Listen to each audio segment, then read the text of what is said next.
So guys, I believe Kenneth Okonkwo will be regretting his decision not to support Peter Obi in 2027. We know that Kenneth Okonkwo came out to say he will not support Peter Obi because Peter Obi is not that vibrant or radical, to be able to chase out the politicians we have in the APC, that he need a more radical presidential candidate. But after that statement, we saw that Kenneth Okonkwo met with Atiku.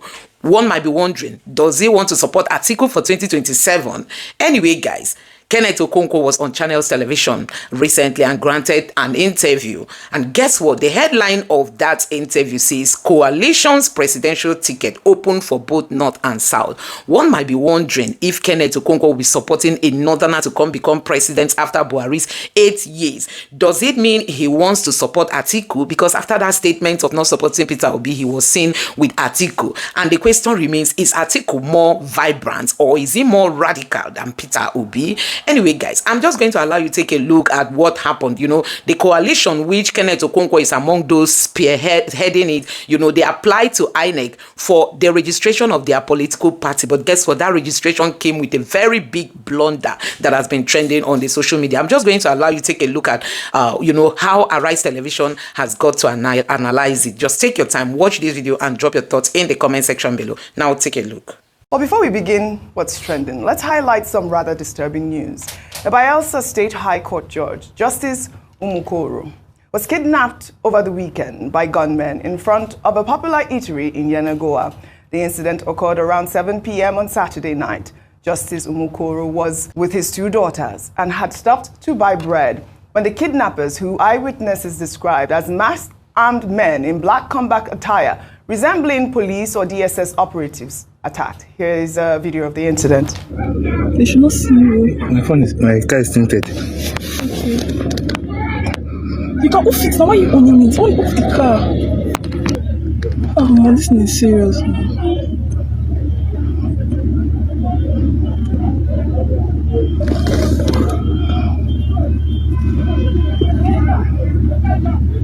Jesus Christ. This is quite scary. Well, according to eyewitnesses, the gunmen reportedly trailed the judge and forcefully dragged him into their vehicle and drove off. Well, during the struggle, the judge's mobile phone and a pouch containing his identity cards, ATM cards, and national ID card fell along with 2 mobile phones belonging to the abductors. A passerby reportedly picked up the judge's phone and handed it to the police. The motive for the abduction remains unclear, and no contact has been made with the judge's family nor ransom demanded. Justice Omokri is known for driving himself without security details while off duty and was a former state chairman of the Nigerian Bar Association. The Bayelsa State Police Command has confirmed the incident and initiated a discreet investigation. I mean, we had our correspondent Theophilus Agidi also cover the story. I believe that he even spoke with some lawyers in that area, and I think that they said they're down in tools and they're going to go out to protest. This is so scary. I believe you even said that you were in Bayelsa State over the weekend as well. But this is what we're seeing in Nigeria. Over the weekend, at least 71 people were killed in several states across the country.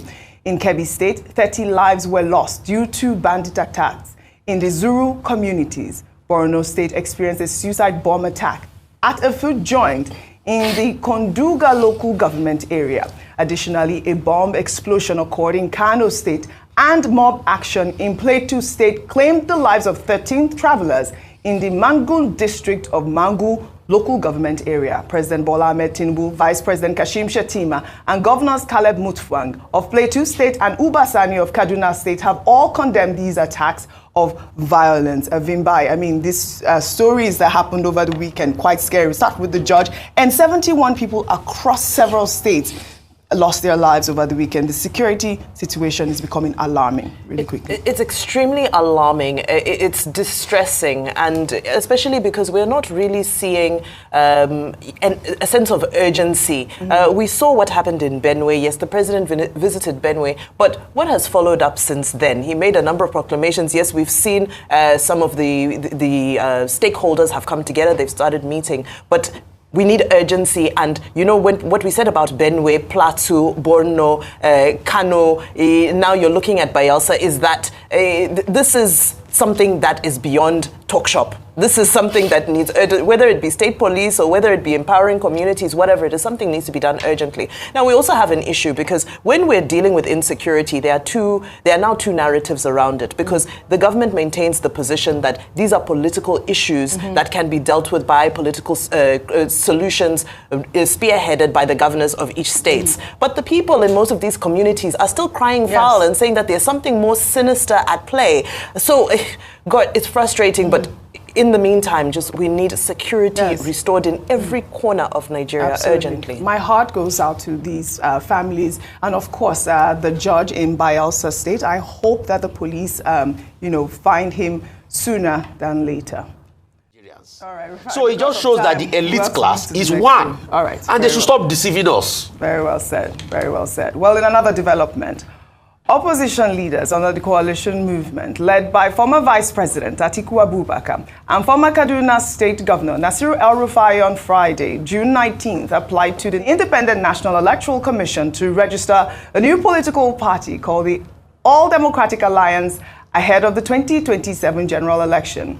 The application letter requested the registration of ADA with the slogan, Justice for All. The letter, however, erroneously addressed INEC as the Independent National Commission, omitting the word electoral.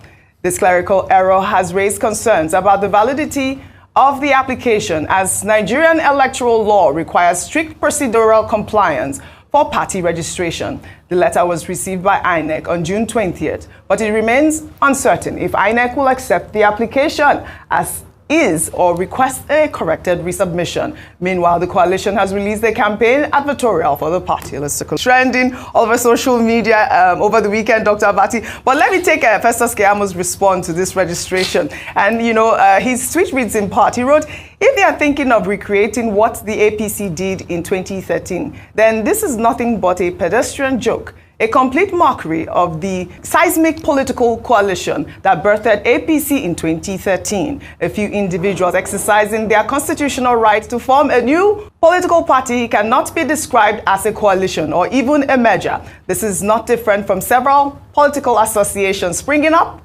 every day for the same purpose. After all the razzmatazz has been by, it boils down to the fact that a new political party is just attempting registration by a few Nigerians.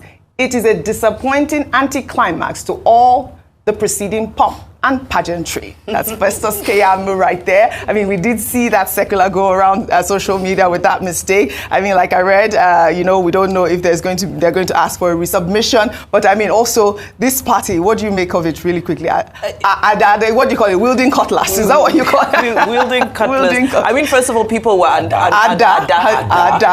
is cutlass. Ada is the first daughter. In Igbo. Go ahead. And I wonder if Flavor, allowed them to use that. Music, but people unpacking the logo and the colors and the use of corn as well, because corn has developed a bit of a derogatory meaning under this administration. But to serious issues, I think that I do agree with the view that it seems that the media has gotten ahead of itself with regards to Ada, because Atiku and his people have disclaimed it. They said they're not part of any Ada. The African Democratic Congress is saying that no, this is not the real coalition. This is a group of people who are coming together to throw a spanner in the works. But for me, why I think this is significant and important, whether or not it turns out to be the vehicle, the official coalition vehicle, is the fact that there were some accusations that had been flying around that INEC is not registering new parties. And this will be the true test of whether INEC is allowing new parties into the space in preparation for 2027, based off of those allegations that have been dismissed severally. And it will give us a guide of what the playing field is like, how free, fair, and equal the playing field is as we count down to 2027. But until then, Ada, yes, we know some of the people involved, but largely we're still waiting for the real, shall we say, the real leaders to step forward and say that, this is us behind Ada. So the best is to throw it open. When the best comes in, every other person will support the best, and the person will promise me to take to do 4 years. You have told me in an interview that Atiku and Peter Obi are none of your option. And Tinubu. That was my in the coalition. That was my personal opinion. In the coalition, it does look like you might be back To a man who believe that you betrayed him, that you are like a Judas. Well, you know, I will allow Obi to be entitled to his own opinion. In our religion, you don't fight for God. Since he made an insinuation that Jesus had 12 and one turned against him, that means he's even claiming now he's the Jesus in the analogy. So he made an insinuation of betrayal. Peter Obi? No. How can you betray somebody you're not working for? He didn't pay you money throughout all the time? I didn't ask for He any. didn't give you a house? I did not ask for any. Did you get a house? I did not ask for any. Did you get? I couldn't have gotten. Did you get money? I did not ask for any. So how did you betray him?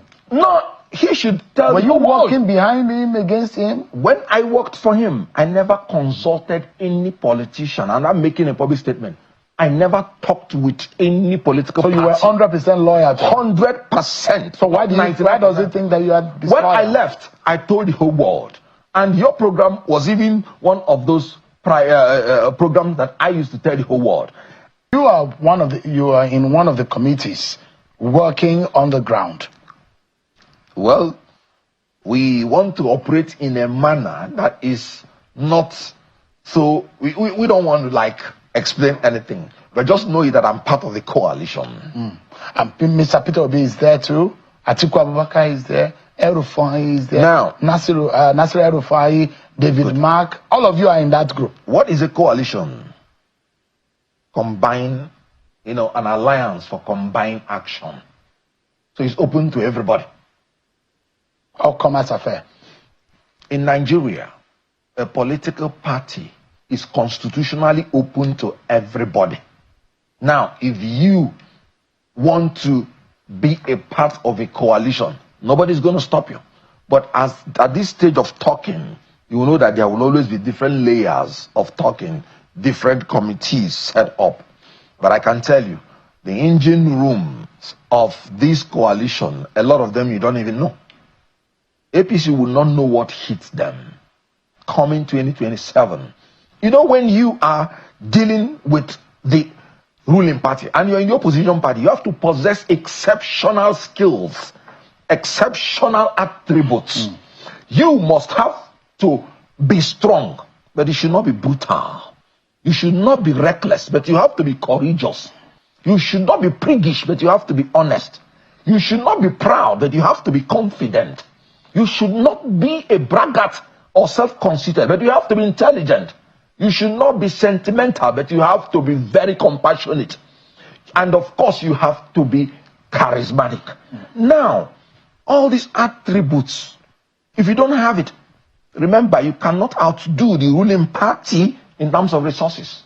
You have to inspire the people by these attributes so that even when you don't give them money, they will be able to be convinced. But here is the problem, why you should not have the other side of what I was saying. The ruling party, with all their braggadocio, they will use all those equipment they have, that whenever you show strength, they would want to tell the world you are brutal. Whenever you show courage, they want to tell the world you're reckless. So that they will put in you that fear that you should not exhibit those attributes. That's why I say in 2027, we are going to match them by showing strength and courage.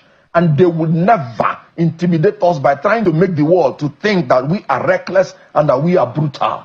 Because when you are defending your own turf, as in when they want to rig election this time, we have to demonstrate strength and courage. So you are going for the roots, for the muscle, and for the energy of the APC. You're not even waiting until after the 2027 election. You want to take them up, because a lot of people say, yes, whatever your coalition is doing is not going to bear any fruit in 2027. It's going to be after the election, because it's now too late for them to play any damage against the APC. Considering all of the defection, everybody seems to be going to the APC now. Yes, that's why I told you we will not succumb to their braggadocio. All those things are, okay, let's talk about the Northeast. When they were telling you endorsement, what happened? They went to Northeast and made a vote of no confidence on Shetima. And you saw the crisis that erupted. Forget whatever they are telling you.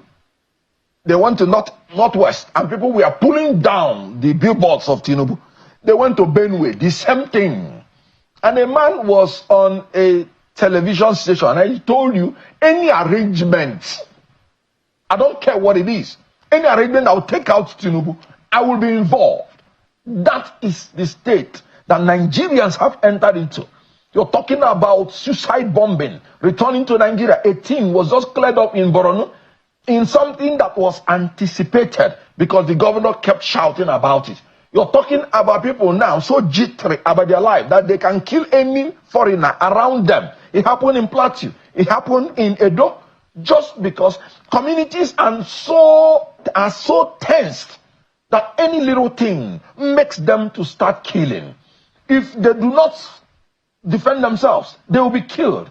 When you allow them to defend themselves, they will go to the other extreme of killing innocent people. But here's a question. Yes. So, and I see, I'll mention 5 personalities for you that gave some level of breath and energy to the APC's merger. Right. One of them is the president, Bola Tinubu, of the APC. He was a very strong pillar that came into the merger from the ACN. You talk about Atiku Abubakar, who was emerging from the PDP. You talk about Rotimi Amechi, who was also emerging from the PDP, an aggrieved man in the PDP as a governor of Rivers State at the time. You also would talk about someone like Bukola Saraki, who was also in the PDP, who came into the APC. And you talk all of these people. If you mention Saraki out of the APC, Rotimi Amechi looks like his heart is out of the party. Atiku Abubakar sings out of the APC. So the only people that you probably, and you have the Muhammadu Buhari of the CPC, then Rocha Sokorocha of the APGA wing. Now, all of these people who understood how APC was formed are now part of the coalition. Would you say that knowledge, that understanding, especially of Bola Tinubu politics, is enough this time around? Now, people were not in dire strait when you were talking about as they are in now. Things have gone so bad. Now what we have in Nigeria today is the people of Nigeria against APC, the ruling party. It was not that bad during Goodluck Jonathan's time. It was the sentiment of zoning. It was the sentiment that Yaradua died in office. It was the sentiment that we would not allow Yaradua's death to be used against us. So there was a kind of sentiment flowing then. The economy was good. The GDP then was $500 and something billion. Today, the GDP is about $100 and something billion. Today, as at that time, Nigerians went to the streets for an increment of oil price by 25 naira, about 65 to 95. Today, under Bola Tinubu, we are paying 1,000 naira per liter, almost. And so, as at that time, it was the elites against the elites. But now, it's the people of Nigeria against Tinubu. And that is why a man is telling you any arrangement. Who was that? I'm talking about the former governor of Jigawa State, Lamido. Sule Lamido. Yes. Well, so he has been corrected when he said that Tinubu is a later saint of the June 12 struggle and that Tinubu supported the annulment, which the president. I don't even know why people say that Tinubu fought for democracy. I don't understand. He was a backer of the Nadeko. Excuse me? From London? 24 hours electricity? Most of the pipe and water flowing freely for you. You're enjoying yourself. Were in exile. And those ones in exile, they are exiled politicians. But he was also. How can you say he was also on the street for democracy with those who on the inside in Nadeko knows the role Bola Tinubu played. Because some of us are not children then. So the businessman supplying money, but you will not allow any personal discomfort on yourself. So you didn't think that when things became Tinubu's role was that significant? When things became so tough in Nigeria, you ran away. He demonstrated how you ran away on television then. He said he acted like an old man and then crossed the border. And they're telling me he fought for democracy? How? People died here. Abraham Adesanya was put in jail. Bedbug everywhere in his body. He came out from the jail. He did not run away. And this is a politician that during the regime of Abacha, he ran away. And you're saying he fought for democracy? How? Because the people that were dying, what did they then fight for? Those people that were put in Gulag. A man is enjoying himself, like I always said, in an Owambe, moves in London. And he said he fought for who? I was in Nigeria. I was grown up. I knew the people that fought for me. I knew the people that died for democracy. Those ones I will respect. But they can't tell me that with your money as rich as you are, and that's what most of them will do if Nigeria collapses. That's why the people of Nigeria must hold up Nigeria, must not allow it to fall. Because once it falls, all these pretenders that they fight for democracy, they will all run away. And they will go abroad. You were once a believer of Bola Tinubu. What changed? I will not understand what you mean, believer of Bola Tinubu. I was in the same party with him, APC, at a certain point. But he was the leader of your party at the time. He was. If you didn't believe in the party? Yes. I mean, when he became the presidential candidate and picked a fellow Muslim, I left. So if I was a believer of him, I would have followed. Well, if not for that decision, you probably would have been in APC by now, still being in APC. If they had done the right things, which they ought to do, I wouldn't have left APC. But look at it now. I have my principles. Yeah, look at what is going on. The security was degenerating. The economy was going down. And then they now added the fact of nepotism.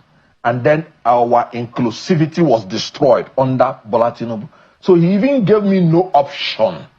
For me, that believes in our diversity, that believes that the Christians should be allowed to purge, the Muslims should be allowed to purge, the North should be allowed to purge, the South should be allowed to purge. As an artist, when I go through, a bed of flowers, and I see different flowers with different colors mixing up, it gives me that beautiful aesthetic feeling. I love diversity. Anybody that is cantankerous to our spirit of diversity, I will not support you. But look at it. Yes, in appointment. So you look at what is going on in the APC. And I mentioned virtually everyone that you see in the video. Yes. In that coalition, they were formerly in the APC. What is the difference between this coalition and the present APC? Good. They were more or less, a few years ago, all of them singing from the same hymn book. So why should Nigerians see the coalition and the APC differently?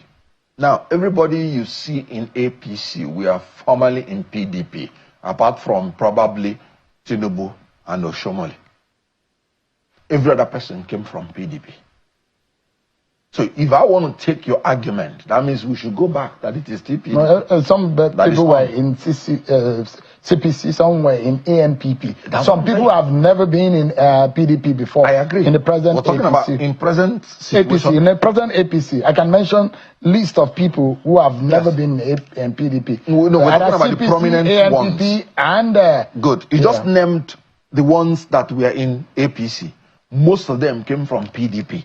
In those names that you name, and went to APC. So they were actually returning to their home. The question here, Mr. Okonkwo, is the fact that why should Nigeria, because all of a sudden, your description of the APC is as such, like a group of people who are impoverishing, a group of people who are causing Nigerian pains. But the fact remains that the ideologies of these people that you are describing and labeling in this manner, they were in the same. They were formed from the same fabric. So how do you then tell Nigerians that, oh look, these same people are now born again and they are different from this other lot? What makes a difference? I was with you on this show when we were campaigning for 2023. I told you I do no longer pay any respect to any so-called manifesto, if you recall. And that is because they were written by brilliant professors. Some of the candidates do not even know what is in those manifestos. Is it not happening now? The president, in that their manifesto, they promised 12% growth of GDP per year. What are we seeing? So he may not even know what was in the manifesto. Did he ever attend any debate? Did he ever attend any program to defend the manifesto? I said any candidate that cannot come and sit on the hot seat and shall interview the person, Nigerians should not take the person seriously, and they should not think about what is in the manifesto, because the president or whoever must be the candidate might not even know what is in the manifesto. So we have come to that part where people now know that even parties that have beautiful ideologies, those ideologies, once you elect the candidate, if he is not intellectually savvy, those ideologies will be... So because the reasoning of so many Nigerians is that all these politicians are the same. And difficult to believe them because they're more or less the same. What message? I'm saying, what are you telling yourselves in the coalition? What we're saying, there must be a message that will resonate. Absolutely, saying it's Nigerians against the APC. Yes. APC will say they are with the Nigerian people, they are for the Nigerian people. Yes. Who should we now believe as Nigerian people? Now, let me be very honest with you. In Nigeria, just like when we had military regime, any revolution by any officer of the middle or lower cadre never succeeded in Nigeria. Whether from Kaduna and Zogu, whether through Bokasoka Dinka, whether through Oka.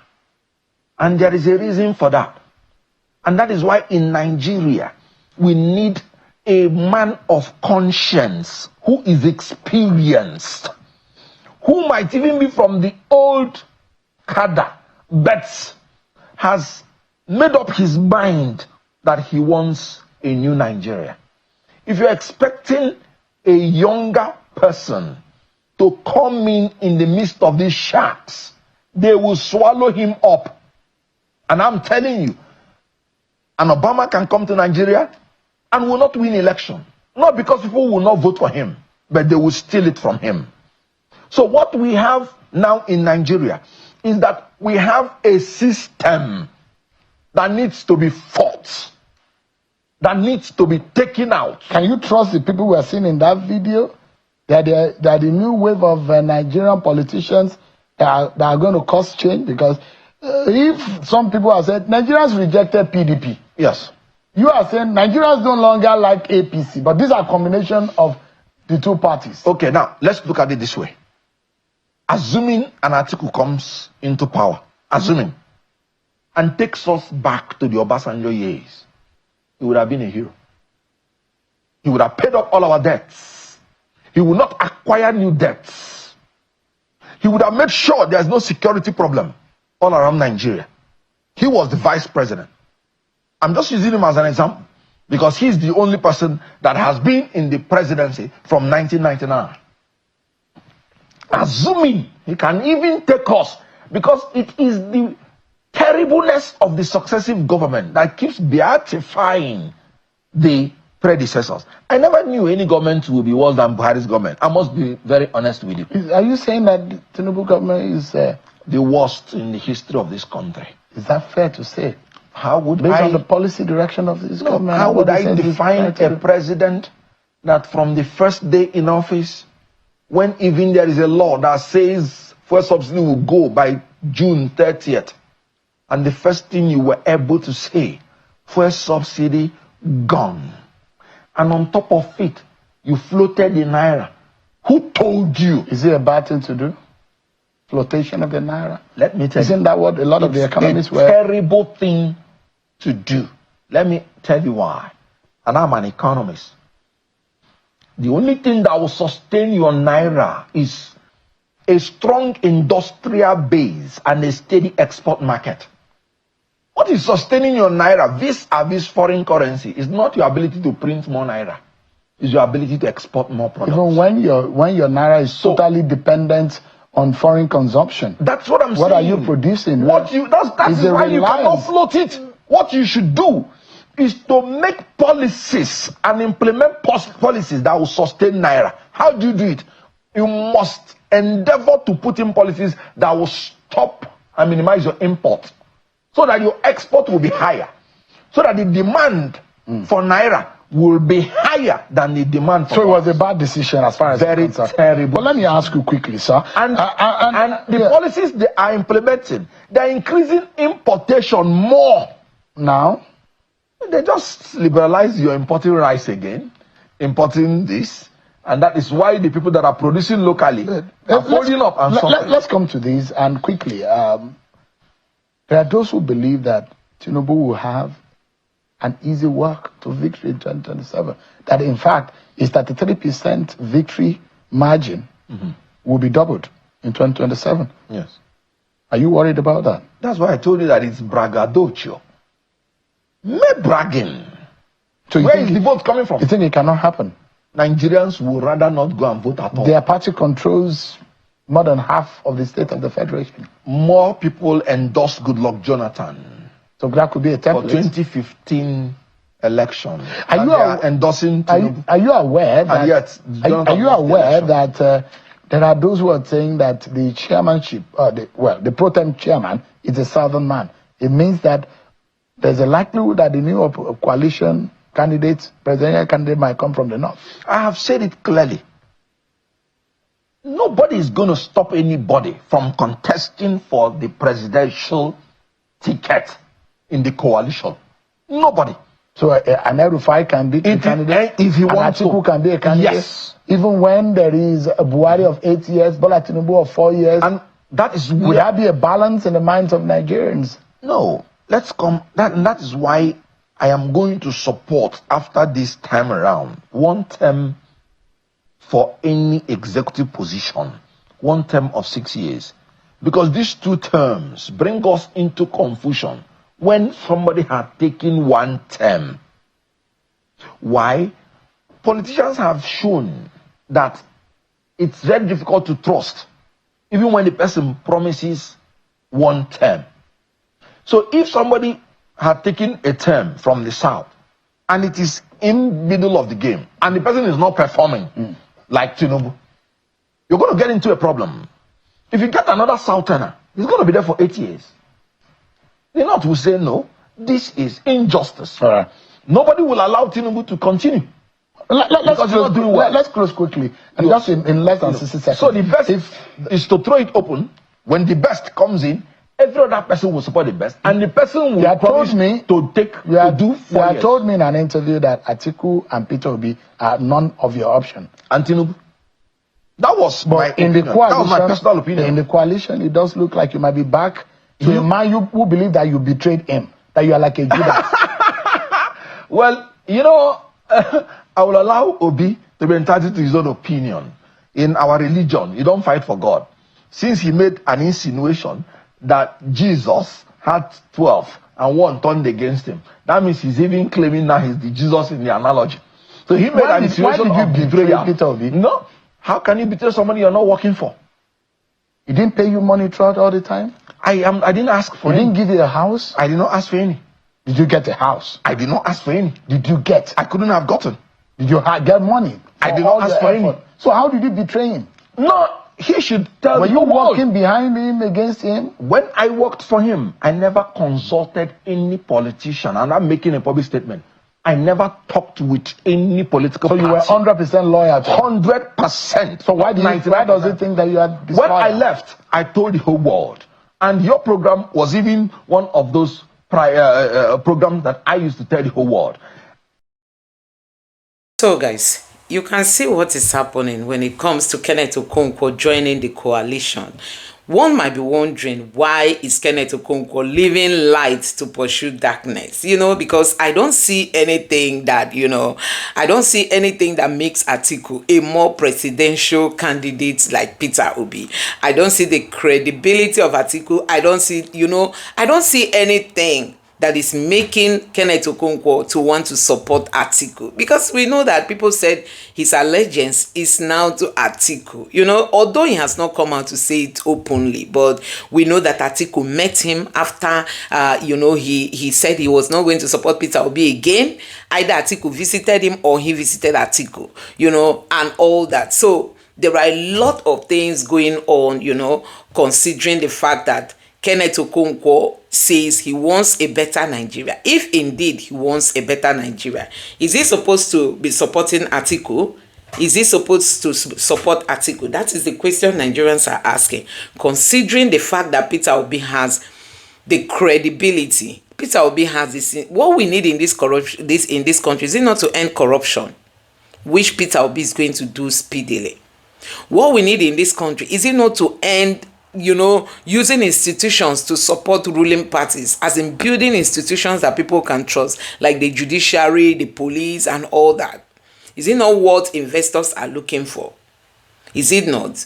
Now, what we need in this country is it not to end insecurity sincerely, to disappoint all those who are enjoying the insecurity going on in Nigeria. Is it not what we are looking for? But these are things that they cannot give you. I mean, these are things that these governments cannot give you. These are things that these politicians cannot give. Even the article he is talking about cannot give you this. Peter Obi is the only person that has that trust that Nigerians are looking for. I mean it. So guys, you can see that it is really, really so sad that we are here as a country where somebody like Kenneth Okonkwo would just say that he's not going to support Peter Obi because of this, because of that. Anyway, guys, I also want to talk about Reno. Omokri was on Honest Bunch podcast. He went there he thinks he can talk down on Peter Obi. Gone are the days, Reno Omokri cannot harm Peter Obi, because Peter Obi, at the stage Peter Obi is, he has passed that stage of somebody coming. What will you talk about Peter Obi? He stole. I expected Reno Omokri to say, oh, Peter Obi is a thief, he's a hypocrite, he's a this, he's a that. He could not. I expected Reno Omokri to come hard on Peter Obi. But see, this man is stainless. The most stainless politician. Peter Obi remains stainless. I was thinking that Reno Omokri has got something to say. He just came to, a kind of hype the channel. He came to hype these people. They thought they got something to say about Peter Obi, but to their own shock, it came as a very big surprise to APC followers that Reno Omokri has got nothing tangible that he can say that Peter Obi did that disqualifies Peter Obi from becoming who he's supposed to be. That is what we are saying. So guys, Peter Obi remains that man that you cannot fault. Peter Obi has said, go and verify. Go and verify. Peter Obi is an authentic, credible, truthful, very stainless human being. Any statement he made, Peter Obi said that's fuel subsidy will go immediately. Did he say day one? Did he say he was going to stand during the inauguration and say fuel subsidy when you've not even had your ministers? Did he say having his ministers would take him the longest that it always take the APC government? No, they are trying to involve Peter Obi in their mess. They cannot. So Peter Obi has outgrown that stage of Reno Omokri coming out to speak against Peter Obi. It's just a waste of time. I mean, it's a waste of time. Anyway, guys, I don't know what you make of this. Let me know your thoughts in the comment section below. Please don't forget to subscribe to the channel and turn on the notification bell. Thank you.